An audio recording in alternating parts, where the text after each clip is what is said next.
오늘 저희에게 주시는 하나님의 말씀은 사사기 3장 15절에서 19절까지 말씀입니다. 이스라엘 자손이 여호와께 부르짖음에 여호와께서 그들을 위하여 한 구원자를 세우셨으니 그는 곧 베냐민 사람 게라의 아들 왼손잡이 에웃이라. 이스라엘 자손이 그를 통하여 모압 왕 에글론에게 공물을 바칠 때에 에웃이 길이가 한 규빗 되는 좌우에 날선 칼을 가지고 그의 오른쪽 허벅지 옷 속에 차고 공물을 모압 왕 에글론에게 바쳤는데 에글론은 매우 비둔한 자였더라. 에웃이 공물 바치기를 마친 후에 공물을 메고 온 자들을 보내고 자기는 길갈 근처 돌 뜨는 곳에서부터 돌아와서 이르되 왕이여 내가 은밀한 일을 왕에게 아뢰려 하나이다 하니 왕이 명령하여 조용히 하라 하매 모셔 선자들이 다 물러간지라. 아멘. 하나님의 말씀입니다. 오늘도 하나님이 우리와 함께 하십니다. 하나님의 도우심이 저와 여러분의 삶에 있기를 주의 이름으로 축원합니다. 자녀들을 낳아 키우면서 경험한 신비한 일들이 있습니다. 결혼하기 전 그렇게 늦장을 부리고 자기중심적이었던 딸아이가 결혼하여 아이가 생기면 달라집니다. 출산과 더불어 밤낮이 바뀐 아이의 생활 패턴을 따라 그 힘든 시간을 무던히도 잘 견뎌냅니다. 잠든 중에라도 아이 엄마는 아이의 울음소리를 듣고 깹니다.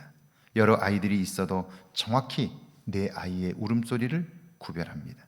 아이를 위해서라면 그 어떤 일도 감당해낼 만큼 희생적이고 헌신적이 됩니다. 그뿐 아니라 속는 줄 알면서도 끝까지 자녀를 믿어줍니다.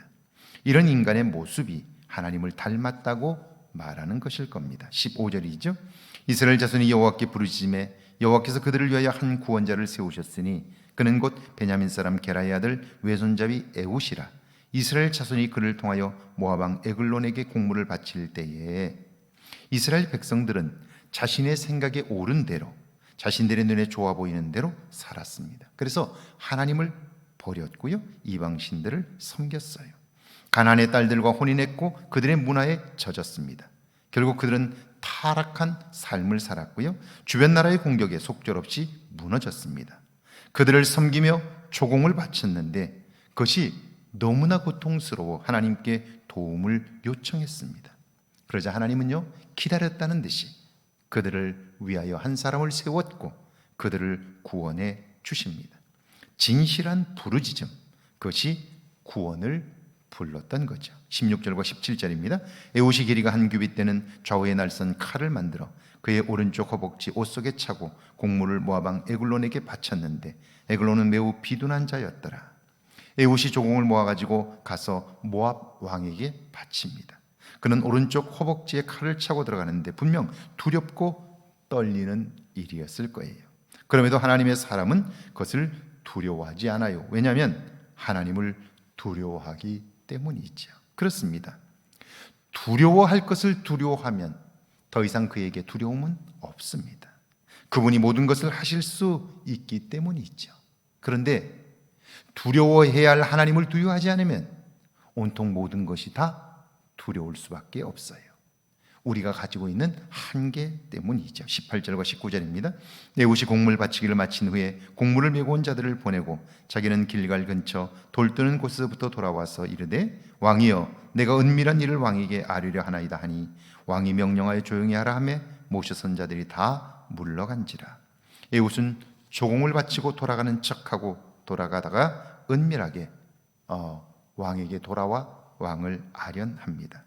대부분의 왕들은 자신의 역량 아래에 있는 속국들의 세세한 내용을 알고 싶어 해요. 식민지로 삼고 있는 나라에 어떤 일들이 벌어지는지 세세히 알고 싶은데요, 그걸 내놓고 묻지는 못하는 거예요.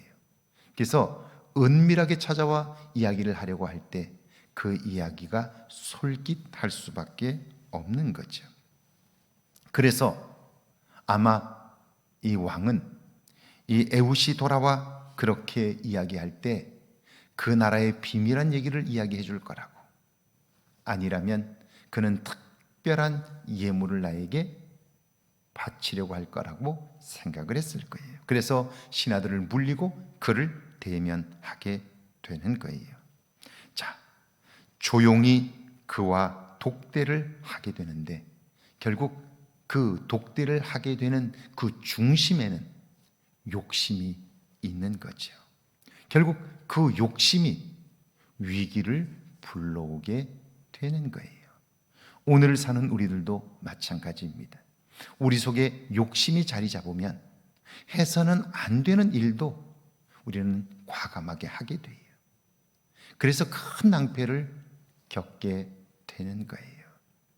늘 우리가 나 자신의 내면을 관찰하고 돌아봐야 하는 이유는요, 나도 모르는 사이에 욕심이 내 안에 자리 잡고요, 그것이 확고하게 뿌리를 내리게 되면 우리는 욕심에 이끌려 살 수밖에 없는 거죠.